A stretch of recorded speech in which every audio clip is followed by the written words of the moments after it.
मैं वही शकीरा एक बार फिर से आप सबको स्वागत करती हूँ मेरी channel the public communication platform पर। फिर से आ चुकी हूँ एक पुराना टॉपिक की सेकेंड पार्ट को लेकर। और क्या आप सबको स्वागत करते हुए ये भी मैं कहती हूँ कि आप लोग जो इतना प्यार मुझे दे रहे हो, मेरी चैनल देख रहे हो, उसको लाइक कर रहे हो, कुछ लोग कमेंट कर रहे हो, छोटा सा ही सही, बहुत कम ही सही, पर कर तो रहे हो, उसके लिए आप सबको बहुत बहुत शुक्रिया। आप आगे बढ़ते हैं, पर प्लीज़ उससे पहले सब्सक्राइब कर दो।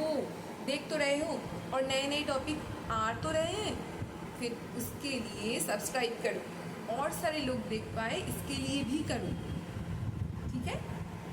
तो देखो कौन सी वीडियो की सेकेंड पार्ट है ये। देखो ये जो पहले मैंने फास्ट पार्ट निकाली थी वो सेल्फ केयर के लिए था, अब उसी की सेकेंड पार्ट है।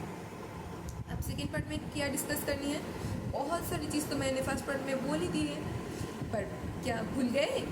उस पार्ट में मैंने ये कही थी कि जो लोग काम करते हैं, नौकरी करते हैं, उन लोगों की भी टाइम मैनेजमेंट के लिए मैं बताऊंगी। और सबसे इम्पॉर्टेंट जो चीज़ है इस पार्ट में वो है, उस पार्ट में मैंने सेल्फ केयर की बाहरी चीज़ों के लिए कही थी ना, कि बाहर से हम लोग कैसे खुद की केयर ले सकते हैं, पर जो अंदर है, मतलब अंदर के लिए तो खाना तो मैंने बोल दी थी ना, वो अंदर नहीं, उससे भी अंदर, मतलब हमारी कोड में, बिल्कुल कोड में जो बैठी होती है हमारी बहुत सालों साल की इमोशन, बहुत सारी बैगेज, उन सारी अंदरूनी चीज़ के बारे में बात करनी है इसमें, उसको कैसे साफ़ करनी है।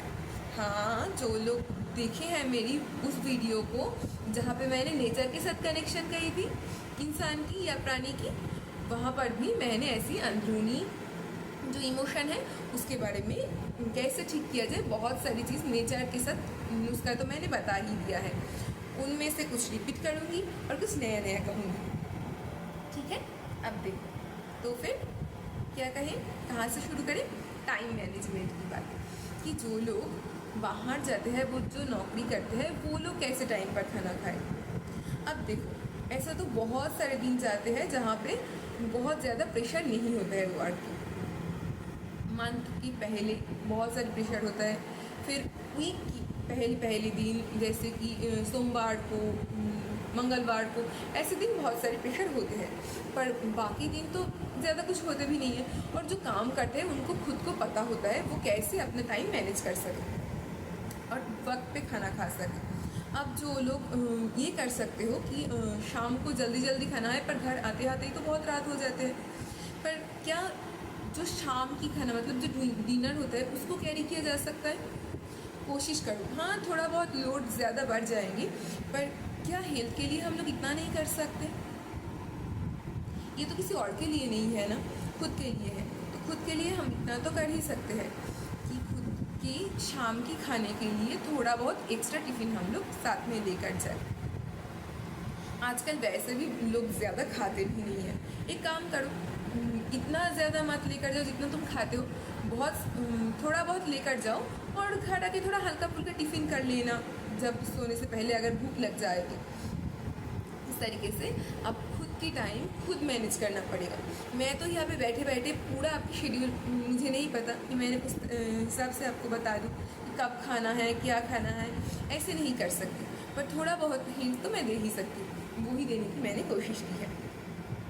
आपको बतानी है जो हमारी अंदर बैठी हुई है, जो इमोशन है, जो बैगेज है, बहुत पुराना, सालों साल की पुराना बैगेज। अब कैसी बैगेज, अच्छा कभी देखा है एक पात्र या फिर कोई जगह, छोटा सा कुआ टाइप का कुछ जगह अगर होगा, या फिर कोई पात्र है, कोई बॉल है, उस पर पानी कुछ दिनों से भरा हुआ है, तो उस पानी का क्या हालत होता है, अभी नोटिस किया। वहाँ पे ना वो पानी में जो होते हैं ना, पौधे उग जाते हैं, गंदा हो जाते हैं, वो पानी पच जाते हैं। इसका मतलब क्या हुआ, वो कोई इस्तेमाल की लायक नहीं रहते, ठीक ना। तो वैसे ही अगर हमारी अंदर जो इमोशन सालों साल से दबा हुआ है, अब वो इतना दब जाते हैं कि हमें कभी कभार तो पता भी नहीं चलता है कि हाँ, मैं उस इमोशन को आज भी कैरी कर रही हूँ। अब कैसी इमोशन, कौन सी इमोशन? देखो, बहुत सारे लोगों की बचपन जो होती है वहाँ पे बहुत सारी प्रॉब्लम होती है। बहुत सारी फैमिलीज को ये नहीं पता होता है ठीक तरीके से कि बच्चों के साथ ट्रीट कैसे किया जाए। बच्चों की साइकोलॉजी के बारे में किसी को पता नहीं होती है, किसी को नहीं कहूँगी, आजकल बहुत सारे लोग इसके लिए कॉन्शियस हैं, पर वो बहुत ही ना मुट्ठी में जितने सारे लोग आ सकते उतना ही, बस ज़्यादा लोग नहीं। मतलब घर घर में बच्चे हैं, पर उन सब लोगों को इसके बारे में पता ही नहीं। तो फिर क्या किया जाए, और हम लोग क्या कर सकते हैं जो हम बड़े हो चुके हैं पर हमारे जो बचपन में हुआ है उसके साथ कैसे डील करें? बहुत सारे लोगों को बचपन में अप्रिशिएट नहीं किया जाता है। फिर ऐसा भी होता है कि किसी और के साथ तुलना किया जाता है हर टाइम कि वो ऐसा कर रहा है, तू कैसे नहीं कर सकती, वो ये कर रहा है, ये तू क्यों नहीं कर सकता, वो भी इंसान है, तू भी इंसान है, वो सब कुछ तो अवेलेबल है तेरे पास, उसको भी वो दिया जा रहा है, तेरे पास भी वो दिया जा रहा है, तू क्यों नहीं कर सकती। ऐसे बहुत सारी बच्चों को ताना दिया जाता है, फिर उनको पुश किया जाता है। पर ये नहीं समझ में आते हैं बहुत सारे लोगों को कि हर किसी की मेंटल एज, मेंटल कैपेसिटी एक जैसा नहीं होता है। फिर जो परिवेश हो, जो सराउंडिंग्स हो, वो भी तो सेम नहीं होते हैं ना सबके। किसी की सेम टीचर है, सेम स्कूल है, सेम जगह से प्राइवेट ले रहा है, कोचिंग ले रहा है, वो सब कुछ सेम है, पर क्या है, फैमिली बैकग्राउंड, फैमिली में जो सिचुएशन है वो सेम नहीं है। पढ़ाई की जगह, बहुत सारी चीज़ ऐसे होते हैं जो सेम नहीं होते हैं। तो ऐसे फिर भी पुश किया जाता है उन लोगों को, क्योंकि लोगों को रिजल्ट चाहिए होते हैं, माँ बाप को रिजल्ट चाहिए होते हैं, फैमिली को रिजल्ट चाहिए होते हैं, पर ये नहीं देखते हैं कि उसकी सिचुएशन क्या है। बस इतनी सी ही बात नहीं, बच्चों की आसपास अगर उनकी पेरेंट्स खुद हर टाइम लड़ते हैं, झगड़ते हैं, एक दूसरे को ब्लेम करते हैं, उनको उन पेरेंट्स को लगता है कि एक दूसरे के साथ रहते हुए उन लोगों को रिग्रेट्स में जा रहा है, वो लोग कि ब्लेम कर रहे हैं, क्यों मैंने ये रिश्ता निभा रही हूँ, क्यों आगे बढ़ रही हूँ मैं। ऐसी बहुत सारी चीज़ों में बच्चे अगर ऐसा सिचुएशन देखेंगे तो क्या ही उनकी सिचुएशन होंगी मेंटल, वो समझ लो आप।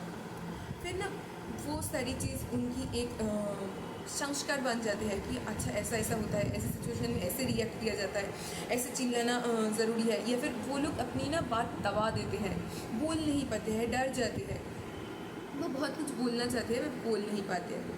बस यही बात नहीं है, बस बचपन की ही बात नहीं है, ऐसी बहुत सारे लोगों के पास बहुत सारी रिग्रेट्स होती है। ऐसी कुछ पकड़ा, उस चीज़ का क्षति पहुंच गए, तो वो सोचेंगे कि उनकी वजह से ये हुआ। मैं एक मेरी दोस्त को पहचानती हूँ, बहुत क्लोज से, उसको सच में लगती थी कि उसके साथ थोड़ा बहुत बुरा हुआ, उसकी भी फैमिली बैकग्राउंड उतनी अच्छी नहीं थी जितनी एक बच्चे को बड़े होते हुए होना चाहिए। वो फाइनेंशियल साइड से कहूँ मैं, या फिर परिवार में लोगों की मतलब व्यवहार कहूँ, वो सब बिहेवियर इतनी अच्छी नहीं थी। जो उसकी जो क्या कहे रिलेटिव थे उनकी बहुत अच्छी थी, पर वो जो एकदम घर में जो थी वो काफ़ी अच्छा नहीं था। तो उसको ना हर चीज़ में ये लगता था कि वो प्यार के काबिल नहीं है। फिर उसको एक बार ऐसे बहुत सारी चीज़ जब हम लोग डिस्कस करते तो वो एक दिन कह रही थी कि वो एक छोटा सा पप्पी को ना, वो अस्वस्थ थी तो उसको पकड़ के वो थोड़ा बहुत कोशिश की उसको खिलाने की, फिर किसी साइड पे रख गई, ऐसा कुछ कहा उसने। मुझे अभी पूरा ठीक से याद नहीं आ रहा है, पर मुझे एक बात उस दिन की पूरी याद है कि वो कह रही थी अचानक से पीछे से कोई बाइक आया, वो रख के थोड़ा आगे बढ़ा तो बाइक आया या फिर कुछ गाड़ी आया, उसको कुचल दिया। उसको नोटिस नहीं किया उन्होंने, या फिर जल्दी में आकर उसको कुचल दिया। फिर ना उसे यही लग रहा था कि उसने पकड़ा क्योंकि उसके साथ पहले कुछ गलत हुआ था, पहले कुछ गलत हो रहा है तब भी, तो उसकी वजह से वो एक अच्छी इंसान नहीं है, वो कोई पनौती है, इस वजह से उस बेचारा पपी भी मर गया। वो छोटा सा कुत्ते का बच्चा है जो मर गया क्योंकि उसने पकड़ा था। तो ये क्या है, कभी समझ रहे हो? ये तो सेल्फ रिग्रेशन है, सेल्फ गिल्ट है और वो कैरी कर रहा है, वो मेरी उम्र की ही है, आज भी वो उसको कैरी कर रहा है। मैं तो जितना हो सके उसको समझाई, तो थोड़ा बहुत समझा, ठीक है उसकी सिचुएशन भी सुधर आ रही है, बट फिर भी मुझे इन सारी बात ना हमेशा ट्रिगर करती है कि क्योंकि मैंने भी, मेरे साथ ऐसा बहुत कुछ बैगेज लेकर चल रही थी कि आज भी थोड़ा बहुत है, और कुछ चीज़ ऐसे हमारे अंदर, पूरे अंदर बैठ जाते हैं जो हमको पता भी नहीं चलता। फिर ज़िंदगी में कुछ छोटा मोटा कुछ हुआ और ना हम पूरे बैठ जाते हैं, अरे मेरे साथ तो कुछ अच्छा होना ही नहीं है, मैं तो किसी की प्यार की लायक ही नहीं, मैं तो किसी को प्यार कर ही नहीं सकती, मैं तो अच्छी इंसान ही नहीं, मैं जो भी करूँ मैं शायद कोई पनौती हूँ, मतलब ऐसी लड़की लड़का जेंडर पे मत जाओ, सबके लिए ही बोल रही हूँ। बहुत सारे इंसान को ऐसा होता है कि उसको लगता है कि वो वर्थलेस है, सिचुएशन कुछ ऐसा उसके ज़िंदगी में घटा, ऐसा कुछ घटते रहते हैं छोटा मोटा, वो उन सारी चीज़ों से सीख ना लेकर वो सेल्फ रिग्रेशन में चले जाते हैं, सेल्फ गिल्ट में चले जाते हैं, फिर आते हैं सेल्फ डाउट शुरू हो जाते हैं, क्योंकि उसके साथ वो रिग्रेशन है, वो गिल्ट है, उसकी वजह से उसको सेल्फ डाउट होना शुरू हो गया है कि क्या मैं ये कर सकती हूँ, क्या मैं इतनी वर्दी हूँ कि ये मैं करूँ, क्या मुझसे ये होगा या होगी। तो उन सब लोगों को इन सारी चीज़ें होना शुरू हो जाती है। इससे कैसे मुक्ति पाया जाए? अब देखोगे कि हमें तो बहुत सारी चीज़ याद नहीं रहते, मैंने जो पहले भी कहा है कि हमें बहुत सारी चीज़ याद ही नहीं होती है। फिर छोटा मोटा कुछ हुआ और बैठ के बहुत रोना रो रहे हो और मुझे लग रहा है कि ज़िंदगी में पता नहीं क्या हो गया है। हमारे आसपास अगर कोई होंगे तो बोलेंगे इतनी सी चीज़ों में तो इतना रो रहा है, क्योंकि उसको नहीं पता, खुद को नहीं याद कि हम पास्ट से क्या बैगेज लेकर आ रहे हैं, वो याद नहीं है। पर हमारी बॉडी इमोशन स्टोर करते हैं, अलग अलग टाइप की इमोशन अलग अलग जगह पर बॉडी स्टोर करना शुरू कर देते हैं। जैसे कि जो भी हमारी चीज़ मैंने कुछ कोशिश की है करने की पर वो हुआ नहीं, मैंने वो अल्टीमेटली उसका कोई अच्छा सा आउटकम आया नहीं, तो वो जो इमोशन है, वो जो ना हुआ है, नहीं हुआ, वो जो इमोशन है ना, वो हमारी जो कमर है ना, उस जगह पे आके वो इमोशन रहते हैं। जब हमें ज़िंदगी में बहुत सारा स्ट्रगल कर रहे हैं, बहुत सारा टेंशन है, बहुत हमारी जिम्मेदारी है, पर कर पा रही हूँ या नहीं कर पा रही हूँ, उसके साथ हम लोग हर दिन जूझ रहे हैं, तो ऐसी सारी स्ट्रेस हमारे यहाँ पे, इन दोनों कंधों पे आकर रह जाती है। ऐसी बहुत सारी चीज़ों के मतलब अलग अलग जगह पे अलग अलग इमोशन हमारी बैठ जाते हैं। तो ऐसे जो हमारे पेट पे होते हैं, इसकी वजह से हमारी बदहज़म होना शुरू हो जाते हैं। फिर हमारी एंग्जाइटी बढ़ जाती है, एंग्जाइटी की वजह से हमारी जो सिर की बाल है वो झड़ना शुरू कर देते हैं। ऐसी अलग अलग इमोशन की वजह से अलग अलग जगह पे हमारी बॉडी अलग अलग क्या करते हैं, वो एक दिखाना शुरू कर देते हैं कि यहाँ पे ये प्रॉब्लम है, तुम इस इमोशन को इस इमोशन की बैगेज को लेकर चल रहे हो। सॉरी, पास से थोड़ा साउंड आए तो क्या कर सकते हैं, यहाँ पे मेला चल रहा है, मतलब वो एक हमारे जो एसटी कम्युनिटी है जिसको महात्मा गांधी हरिजन भी कहते थे, उनकी मथुआ सम्मेलन की वो मेला होते हैं हर साल यहाँ पे, तो इसकी वजह से शायद थोड़ा साउंड आ सकते हैं, वो लोग चल रहे हैं रास्ते से। तो ठीक है, फिर आ जाते हैं हम फिर से अपनी टॉपिक पे। देखो, तो हम क्या बोल रहे थे कि हमारी बॉडी इमोशन स्टोर करते हैं। अब इससे कैसे मुक्ति पाया जा सकते हैं? थोड़ा बहुत तो आप लोगों को समझ में आ गया होगा कि मैं किस बारे में बात करती हूँ। अब जो कोई जो गुरु के पास जाकर सही से शिक्षा लेते हैं, मैं तो वो ही कहूँगी कि आप जाओ कोई अच्छी सी जो गुरु के पास, जो आपको, ऐसा नहीं है कि सर्टिफाइड कोई टीचर है, मैं ऐसे लोगों को बिल्कुल मतलब ना ही कहूँगी, क्योंकि हाँ, इनको जोग के बारे में पता तो होता है, पर हमारी जो वैदिक जोग है वो कुछ अलग ही है। क्योंकि ये लोग तो शरीर की मरोड़ना थोड़ा बहुत सिखा देंगे, वो ठीक तरीके से शायद सिखा भी दे, इस रोग के लिए ये व्यायाम कर लो, इस प्रॉब्लम के लिए ये व्यायाम कर लो, आपकी ये प्रॉब्लम है तो ये मत करो, ऐसे तो बहुत सारे सिखा देंगे। पर हमारी श्वास के साथ उसको अलग अलग जगह पे ले जाना, ट्रस्ट मी, ये कोई बड़ी बात है नहीं। थोड़ा बहुत आप कुछ दिन प्रैक्टिस करेंगे तो आप भी ये कर सकते हो। एक अच्छी सी योग गुरु के साथ पास जाकर कोई एक कोर्स ले लो जो सही लगे आपको, और सही आजकल बहुत सारी रिनाउंडेड संस्था है, वहाँ पर जाओ और आपके आसपास देखना, घर में या फिर कोई क्लब में, ऐसी बहुत जगह उनकी बहुत सारी कोर्स दिया भी जाता है। तो ऐसी कहीं से ले लो और फिर अपना जो प्रैक्टिस करो। तो योग तो हो गया, व्यायाम के बारे में मैंने कही थी, योग के लिए, प्राणायाम के लिए, ध्यान के लिए।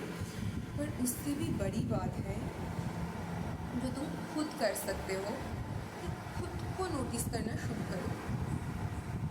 अब खुद को नोटिस कैसे करो कि कौन सी सिचुएशन में तुम्हें क्या ट्रिगर करते हैं, ये तुमसे बेहतर कोई नहीं कर सकते। अगर तुम किसी काउंसलर के पास जाओगे, कोई साइकियाट्रिस्ट हो या साइकोलॉजिस्ट हो, इन लोगों के पास जाओगे तो वो भी ये कहेंगे कि तुम्हारी जो सिचुएशन है, मैंने सब सुनी है, उन सिचुएशन में तुम नोटिस करो कि कौन सी सिचुएशन में तुम कैसे ट्रिगर होते हो। तुम्हें जब कोई ब्लेम कर रहे है तब तुम कैसे ट्रिगर होते हो, ठीक है? या फिर तुम पे अगर कोई डाउट कर रहा है तब तुम कैसे ट्रिगर होते हो। या फिर सोचो कि तुम्हें ये बोला जा रहा है कि नहीं, तुम तो ये कर ही नहीं सकते, ठीक है? मतलब तुम्हें वर्ड ही नहीं समझ रहे है कोई, तब तुम कैसे ट्रिगर होते हो, तब तुम्हें कैसे महसूस होता है। जो तुम्हें महसूस हो रहा है उसके साथ उस सिचुएशन को तो कनेक्शन है ही। ऐसा भी हो सकता है तुम पास्ट से भी ऐसी कोई सिचुएशन को कैरी कर रहे हो, तो थोड़ा बहुत ध्यान में जाओ। जब भी ध्यान करो तो प्राणायाम करने से एक चीज़ बहुत अच्छी होती है कि हमारी मेमोरी क्लियर होते जाते हैं, हमारी जो स्मृति शक्ति है वो शार्प होते जाते हैं, तो पास्ट की बहुत सारी चीज़ हमें याद आना शुरू कर जाते हैं। ऐसी मेरे साथ ऐसा हुआ, मेरे साथ हुआ तब भी बता सकती हूँ कि जब मैं प्राणायाम करती हूँ, पहले तो मुझे बड़ा अजीब लगता था, बट अब तो नहीं लगता है। खैर, कि प्राणायाम में बैठी या फिर अब जब करती रहती हूँ तब, और टाइम पे भी जब नहीं कर रही हूँ उस टाइम पे भी ऐसा होता है, इस किसी चीज़ मुझे याद आ जाता है जिसका याद आने की कोई मतलब भी नहीं, क्योंकि मैं उसका भी याद करती भी नहीं, क्योंकि ऐसी कोई सपना हो गया शायद, या फिर कोई चीज़ जिसको याद करने की कोई मतलब नहीं। बेतुकी बात, बहुत सारी चीज़ें होती है ज़िंदगी में, बेतुकी सपने भी बहुत सारी होती है जो ऐसे ही देख लिया नींद में, ऐसी भी बहुत सारी चीज़ याद आ जाती है। इसका एक पहला लक्षण, ये जो याद आ रहा है ना, इसका मतलब ये है कि हमारी जो स्मृति शक्ति वो ना पावरफुल हो रहा है, वो बहुत सारी चीज़ तुम्हें याद आ जाएगा।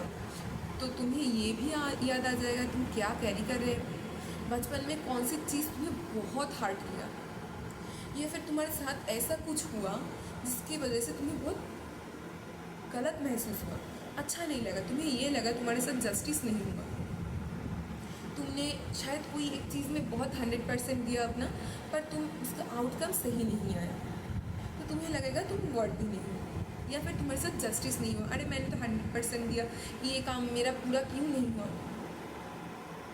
तो ऐसा तो नहीं हो सकता ना कि तुम जिसमें ही 100% दे रहे हो वो सारा चीज़ तुम्हारा होगा ही, उसका आउटकम हमेशा अच्छा ही आएगा, या फिर तुम जो भी तुम कर रहे हो वो हमेशा तुम उसमें सक्सेसफुल होंगे। नहीं हुआ तो कोई बात नहीं, कुछ और ट्राई करो, शायद वो चीज़ तुम्हारे लिए है ही नहीं, कुछ और कर सकते हो तुम बेहतर, तो उसको एक्सेप्ट कर दो। तो पहले तो चीज़, जो भी अब ज़िंदगी में हो चुका है उसको बदला नहीं जा सकता, उसके लिए हम क्या कर सकते हैं, उन सारी चीज़ों को प्राणायाम के माध्यम से, श्वास के माध्यम से, व्यायाम के माध्यम से हम हमारे शरीर के अंदर से बाहर निकाल सकते हैं। अब क्या होगा, सबसे पहले तो एक्सेप्ट करना पड़ेगा कि हाँ मेरे साथ ये हुआ है, मैं ऐसी सिचुएशन से जा रही हूँ, अब बहुत सारे लोगों को लगे अरे नहीं ऐसा कुछ नहीं होता है, हम लोग तो बहुत अच्छी लाइफ लीड कर रही हूँ, मुझे तो ऐसी कोई प्रॉब्लम नहीं है। ध्यान से सोचना, थोड़ा बहुत तो है, थोड़ा बहुत सेल्फ डाउट तो आप भी करते हो खुद पर। अब सेल्फ डाउट क्या है, बहुत सारे लोगों को ये शायद टर्म समझ में नहीं आ रहा। खुद के ऊपर ही शंका करना कि क्या मैं ये कर सकती हूँ, क्या ये मेरे लिए है, क्या मैं ट्राई करूँ तो इसका सही रिजल्ट आएगा, क्या मैं कुछ भी कर सकती हूँ। और सेल्फ रिग्रेशन क्या है कि ये सारी चीज़ मेरी वजह से ही हुआ, मैं ये करती हूँ तो ये गलत हो जाते हैं, मैं वो करती हूँ तो वो गलत हो जाते हैं, शायद मैं कोई अच्छी चीज़ के लिए बना ही नहीं, शायद मैं प्यार पाने के लायक ही नहीं, शायद मैं कोई जॉब की लायक ही नहीं, शायद मुझसे कोई नौकरी कभी होगा ही नहीं, शायद कोई बिजनेस होगा ही नहीं। इसे कहते हैं सेल्फ रिग्रेशन। अब इसकी वजह से क्या आता है, एंजाइटी। सेल्फ गिल्ट क्या है कि ये जो चल रहा है मेरी वजह से हुआ है, सब कुछ मेरी वजह से होता है, मैं ही गलत कर देती हूँ, मुझसे ही नहीं होता है, अरे मैंने ही कर दिया। अब देखो शायद तुमसे कभी कुछ गलत हुआ भी होगा, अब उन लोगों की बात कर रही हूँ जिनसे शायद सच में कोई गलत हुआ है। ऐसे भी लोग, अगर वो लोग सेल्फ गिल्ट में हैं कि हाँ मुझसे गलत हुआ है, शायद मैंने जानबूझकर ही कुछ गलत किया है, या फिर शायद जानबूझकर नहीं किया है पर मुझसे हो गया है, या फिर शायद तब मुझ में कोई हिंसा भाव आ गया था तो मैंने कोई गलत काम कर दिया, पर आज वो रिग्रेट कर रहे हैं, आज वो गिल्ट में है। तो गिल्ट मत करो, रिग्रेट मत करो। क्यों नहीं करोगे? क्योंकि तुम बैठकर रिग्रेट करोगे, तुम बैठकर गिल्ट में आ जाओगे तो उससे क्या कोई फ़ायदा होगा? नहीं। खुद को इतना नीचे मत ढकेलो। उससे अच्छा क्या है कि तुम खुद को बेहतर करने की कोशिश करो कि हाँ मुझसे गलती हुई थी, मैंने गलत की थी या फिर किया था, आज मैं इसको कैसे सुधार सकती हूँ। तो इसे चेंजेस कहते हैं। मौका हर किसी को मिलता है। अगर तुम्हें पता चल रहा है कि तुमने गलत किया है, तुमसे कुछ गलत हुआ है, तो उसको इशू बनाकर खुद कोने में मत बैठ जाओ, खुद आगे बढ़ो। अगर वो तुम्हारे हाथ में है कि आज जाके तुम उसको चेंज कर सकते हो तो वो करो। सबसे पहले खुद को क्षमा करो, कोई और करे या ना करे, तुम खुद को क्षमा करो। और क्षमा करने की पहली पड़ाव तुम कैसे आ सकते हो? एक्सेप्ट करो, मुझसे ये गलती हुई है और मैं ये कभी नहीं करूँगी, कोई भी गलती नहीं करूँगी। अब मैं कैसे इससे मुक्त हो सकती हूँ? हमारी ज़िंदगी बहुत प्रीशियस है, गलती हुआ है या नहीं हुआ है, इसकी वजह से तुम खुद को इतना कोसो मत, खुद को इतना गलत मत ठहराओ, इसको अप्रिशिएट करो। मेरी इन सारी बातों को बताने की एक ही मतलब है कि खुद को प्यार करो। हो सकता है तुमसे गलती हुआ है, हो सकता है तुमसे गलती नहीं हुआ है, हो सकता है तुम किसी सिचुएशन की शिकार हो सकता है तुम उस सिचुएशन में जानबूझकर आए थे, पर अब वक्त है कि तुम इसको बदल सकते हो। तो खुद को बदलो, खुद के अंदर सबसे पहले बदलाव लाओ, उन सारी चीज़ों को एक्सेप्ट करो। जो भी तुम्हारे साथ गलत किया है उनको क्षमा कर दो, क्योंकि तुम नहीं करोगे तो तुम्हारे अंदर वो खुन्नस जो होगा ना वो अंदर बैठा होगा और तुम किसी को ज़िंदगी में सही तरीके से एक्सेप्ट नहीं कर पाओगे। तुम सबको ही संदेह करते चले जाओगे कि लोग तो ऐसे ही होते हैं, लोग विश्वास के लायक नहीं होते हैं, अगर लोग हमें प्यार नहीं दे रहा है तो मैं किसी को प्यार क्यों दूँ? अरे इतना तो समझ में आ रहा है ना कि लोग तुम्हें प्यार नहीं दे रहा है, मतलब तुम्हें प्यार चाहिए, लोगों से प्यार चाहिए तुम्हें, मतलब लोगों को ये ज़रूरी है या फिर करना चाहिए कि दूसरों को प्यार दे। तो तुम पहली पड़ाव क्यों नहीं उठा लेते हो? तुम ही पहल कर दो, तुम ही पहले आगे बढ़ो, तुम प्यार करो, दूसरों को सिखाओ कि कैसे दूसरों को प्यार किया जाते है कि नहीं? खुद के अंदर झांको, हर चीज़ को नोटिस करो कि तुम कौन से सिचुएशन में कैसे रिएक्ट करते हो। बैठो खुद के साथ थोड़ा, उसको पूछो उसको क्या चाहिए, सच में बहुत सारे लोगों को पता भी नहीं होता है उनको क्या चाहिए, इसीलिए खुद के साथ बैठना चाहिए और बहुत ध्यान से सोचो कि तुम्हें नौकरी चाहिए तो क्यों चाहिए। तो बहुत सारे लोगों को ये समझ में आएंगे कि हमारी फाइनेंशियल कंडीशन अच्छी नहीं है, इस वजह से चाहिए। कुछ लोगों को ये समझ में आएंगे कि मैंने ज़िंदगी में ऐसा चीज़ देखा है कि मुझे वर्दी नहीं समझा जाता था, तो मैंने अपनी वर्थ प्रूफ करने के लिए कि मैं किसी चीज़ की लायक हूँ, इस वजह से नौकरी करना चाहती हूँ।